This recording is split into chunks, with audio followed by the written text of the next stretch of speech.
All right, guys, welcome. So today we've got Anita, we've got Daniel, we got Celeste, and myself, Arnav. Today, as group 3, we're looking at an ethical conundrum, right? So this is an ethical case study. The case study in question is to do with Mr. J. So Mr. J is a very popular teacher with students, often converses in jokes with the students in the corridors as well as in between classes. It is common for him to greet female students and staff with a hug, and male students and staff with a pat on the back. One student has complained to the admin team or the administration team that Mr. J's hugs or physical contacts make him uncomfortable. Mr. J has been advised by the principal to stop all physical contacts with the student and staff.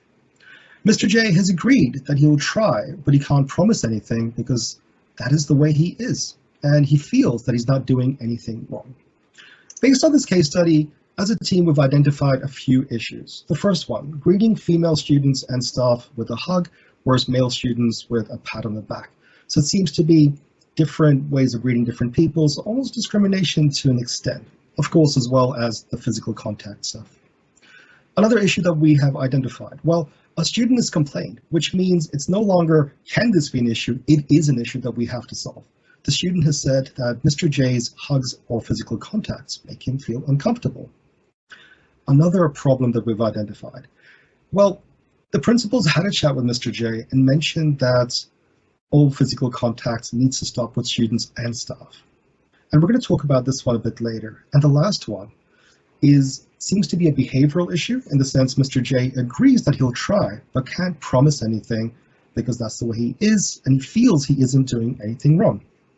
So to begin with, from a code of conduct perspective, Anita, do you have anything that you've identified? Yeah, so essentially Mr. J, or Teacher J, I think we called him the other day, but essentially you could give him the entire code of conduct and say, here, read it, because a lot of it really, or most of it applies to this scenario. But the principles that I looked at that are really relevant to our scenario are principles 1.2, 1.4, 5 and 6, and 1.8, which come under professional conduct section of the code, and then principles 3.1 and 3.2, which comes under professional competence of the code.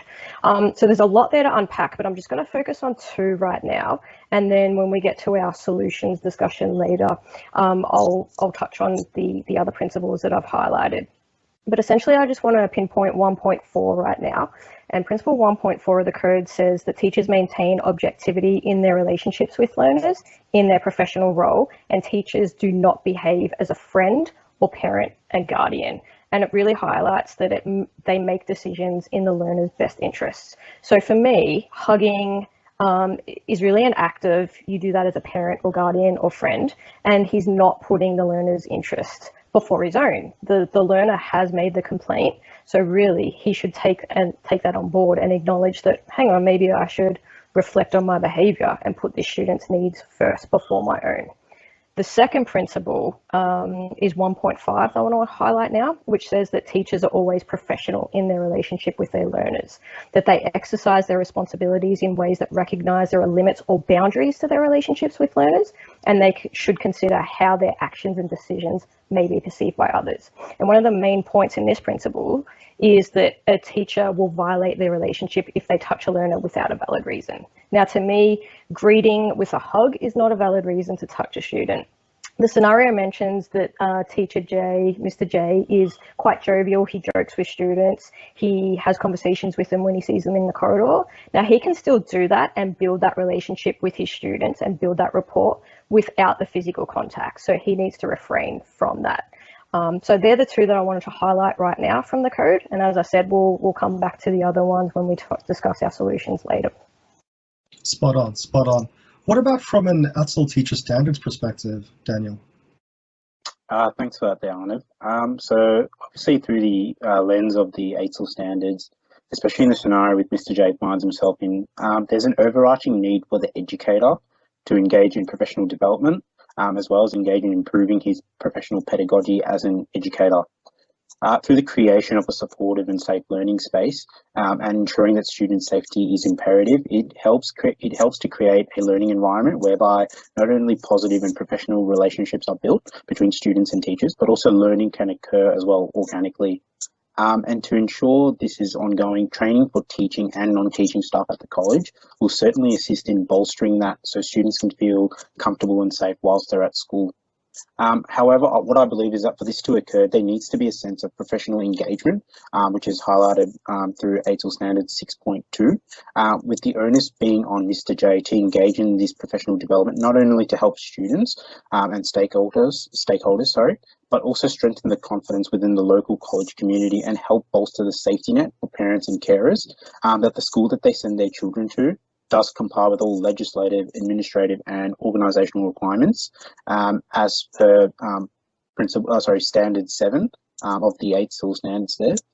Educators in many instances need to adapt a growing mindset, not only to their practice, but also in their professional attitude as well. I believe this scenario highlights the opportunity for the staff member and his colleagues to engage in professional development in which the benefits will be felt throughout the school community. And again, it reinforces student safety and well-being to be the forbearing factor to drive change. It helps bring in measures, especially to help ensure accountability for teaching and non-teaching staff to gain a more professional development and to also help meet ethical needs and standards and reassure parents, guardians, stakeholders and the local community that the school is a safe and positive space for their children to attend and flourish. Brilliant, brilliant. I think that was very well researched and it touches on a lot of key points raised in this particular case study. From a code of ethics perspective, Celeste, what did you discover? Well, Arnav, after examining the situation from an ethical perspective, I found that Mr. J is at risk of breaching all 3 sections of the Code of Ethics. He risks his integrity and respect by ignoring the learner's wishes to stop unwanted forms of affection because he genuinely believes he isn't doing anything wrong. The fact that he can't fully promise his behavior will change demonstrates a lack of compassion. The differences in forms of touch between males and females also inhibit a professional relationship with both students and staff. And a continuation in this behavior puts his career at risk. Moreover, on respect, Mr. J seemed to take the principal's advice with a grain of salt. It gave me the impression that he doesn't hold his colleagues in the highest regard and as a result demonstrates a lack of responsibility.